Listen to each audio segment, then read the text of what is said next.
গ্রামের পরিবেশ সম্পর্কে কি বলবো ভাইয়া আপনাকে, মানে এত সুন্দর দক্ষিণা বাতাস, চাঁদনি রায়, মানে এত ভালো লাগতেছে এই গ্রাম।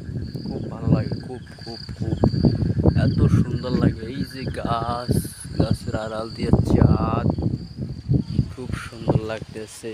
বাসায় যাইতেছি, রাত বাজে 10:30।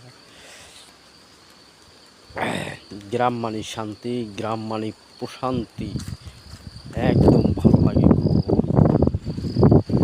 এই যে তাল গাছ, তাল গাছ দেখা যায়, তাল গাছে বাতাস বাজে, ঝরঝরা আওয়াজ হয়, খুব ভালো লাগে। এত সুন্দর লাগে, এসির মধ্যে ঘুমানোর চাইতে গ্রামের বাড়িতে ঘুমানো ভালো। যদি দক্ষিণা বাতাস আসে আর একটা জানালা থাকে দক্ষিণে, খুব সুন্দর লাগে।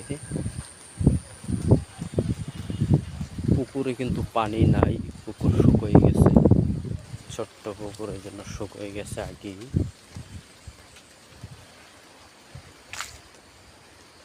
এই হচ্ছে গরিব মানুষের বাড়ি, চলে আসলাম গরিব মানুষের বাড়ি।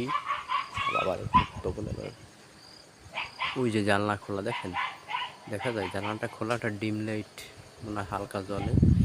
এই যে একটু জুম করে দেখাই, এই যে আমাদের বাড়ির জানলাটা খোলা, দক্ষিণে বাতাস ঢুকতেছে, মানে পুরো এসি ফেল, মনে হয় যে কারেন্ট, হ্যাঁ কারেন্ট আছে।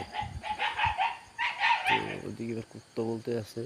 এই যে, এই যে চাঁদ, চাঁদ, ও মা, চাঁদ দিয়ে আমার দাঁড়েই পড়ছে করে মোবাইলের মধ্যে, বাবা মোবাইলের দাঁড়ে।